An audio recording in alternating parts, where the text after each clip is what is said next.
فال army ورم یہ ایک بہت ہی خطرناک انسیکٹ ہے۔ سائنٹیفکلی اس کو سپوڈوپٹرا فروگیپرڈا کہتے ہیں، یہ اس کا ٹیکنیکل نیم ہے۔ فال آرمی ورم ایکچولی امریکہ کا نیٹو انسیکٹ ہے، لیکن کسی نہ کسی طرح یہ افریقہ میں پہنچا 2016 کے اختتام پر، اور دیکھتے ہی دیکھتے بہت تیزی سے یہ پورے افریقن کنٹریز میں پھیل گیا۔ اور بات یہیں پہ ختم نہیں ہوئی، بلکہ یہ 2018 کے اینڈ پہ ایشیا میں بھی رپورٹ کیا گیا،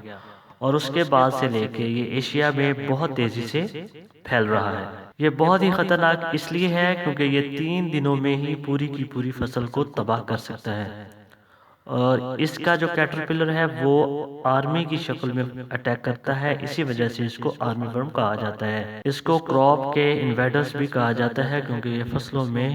شدید حملے کا باعث بنتی ہیں۔ اگر ایشیا میں اس کے پہنچنے کے بارے میں بات کریں تو 2018 کے اختتام پر یہ سب سے پہلے انڈیا میں دیکھا گیا، وہاں پہ اس کی شناخت ہوئی، اور اس کے بعد دیکھتے ہی دیکھتے یہ سری لنکا، بنگلہ دیش، میانمار، تھائی لینڈ اور چائنا تک پہنچ گیا، اور اس کے بعد بھی اس کا یہ سفر جاری و ساری ہے۔ بہت تیزی سے پھیل کے اس نے 20% تک میز کی کراپ کو نقصان پہنچایا ان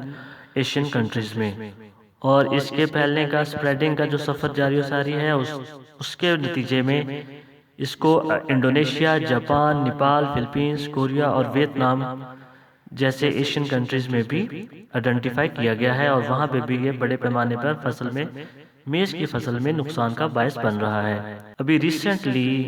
پاکستان کے ایک بہت بڑے انسٹیٹیوٹ، میز and millet research institute Punjab Pakistan کے اینٹومولوجی ڈپارٹمنٹ نے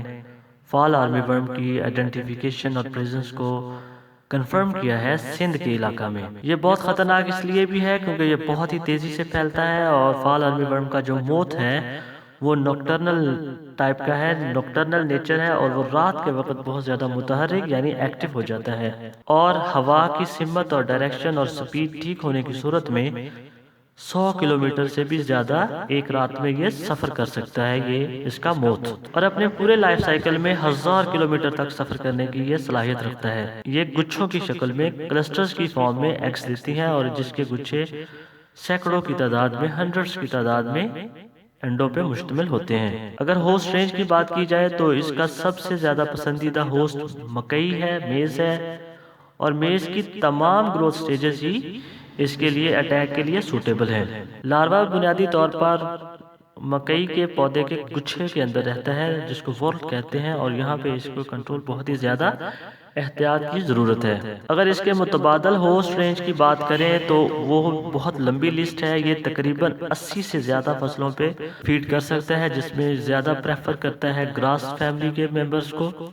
اس کے علاوہ تمام میجر کراپس جو ہیں وہ اس کے حملے کی زد میں آتی ہیں۔ لسٹ میں آپ دیکھ سکتے ہیں بڑی بڑی سیریلز یعنی کہ ویٹ، بارلے، اوٹ، ملٹ، یہ تمام اس میں موجود ہیں۔ ویجیٹیبلز کی بات کریں تو سپینچ، ٹمیٹو، کیبج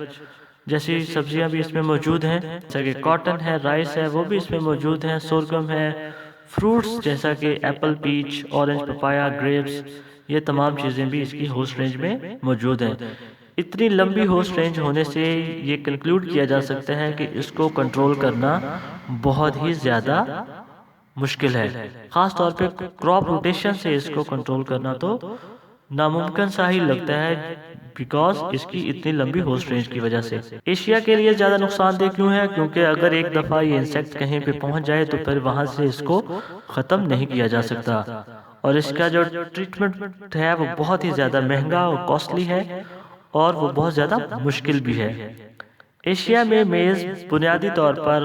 لائف سٹاک میں اینیمل فیڈ کے طور پر، پولٹری فیڈ کے طور پر، فوڈر کے طور پر استعمال کی جاتی ہے۔ مکئی کا کچھ تناسب انسانی خوراک میں بھی استعمال ہوتا ہے، اور اس کے علاوہ کافی زیادہ تعداد اس کی انڈسٹریل پروسیسنگ میں بھی استعمال کی جاتی ہے۔ اور ایشیا جو ہے دنیا کا سب سے بڑا کنزیومر ہے مکئی کا، دنیا کی تقریباً ٹوٹل پروڈیوس کا 36%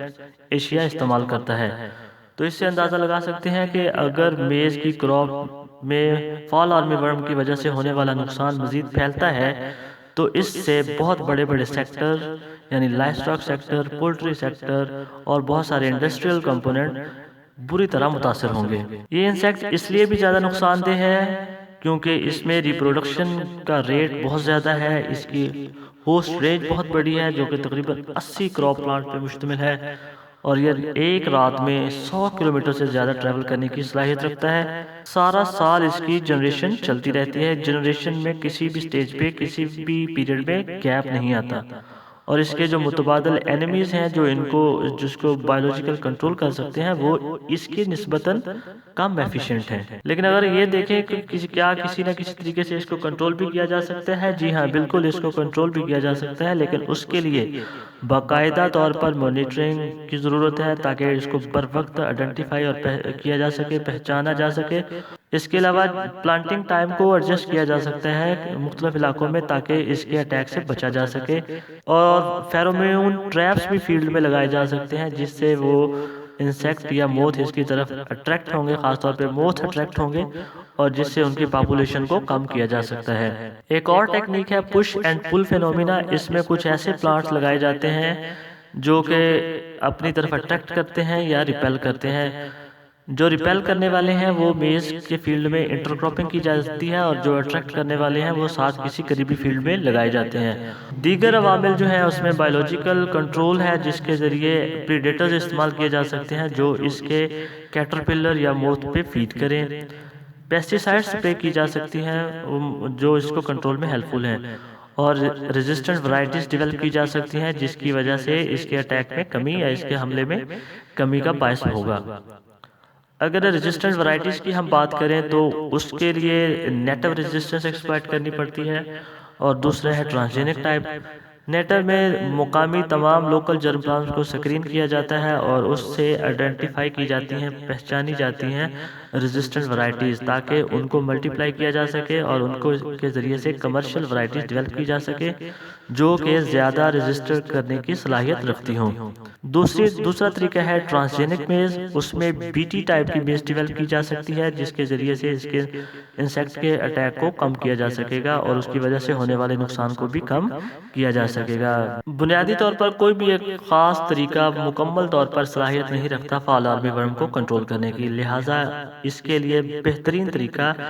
انٹیگریٹڈ پیسٹ مینجمنٹ کا ہی ہے۔ اس میں کلچرل پریکٹسز، بریڈنگ پریکٹسز اور ڈیفرنٹ پیسٹیسائڈ اپلیکیشن کو اس طرح انٹیگریٹ کیا جا سکتا ہے تاکہ اس کے اٹیک کو یا اس کے باعث ہونے والے نقصان کو کم سے کم کیا جا سکے۔ نتیجتاً ہم فال آرمی ورم کو فاسٹ اینڈ فیوریس انسیکٹ کہہ سکتے ہیں کیونکہ یہ بہت ہی تیزی سے پھیلتا ہے اور یہ بہت ہی زیادہ بڑے پیمانے پر نقصان کا باعث بنتا ہے۔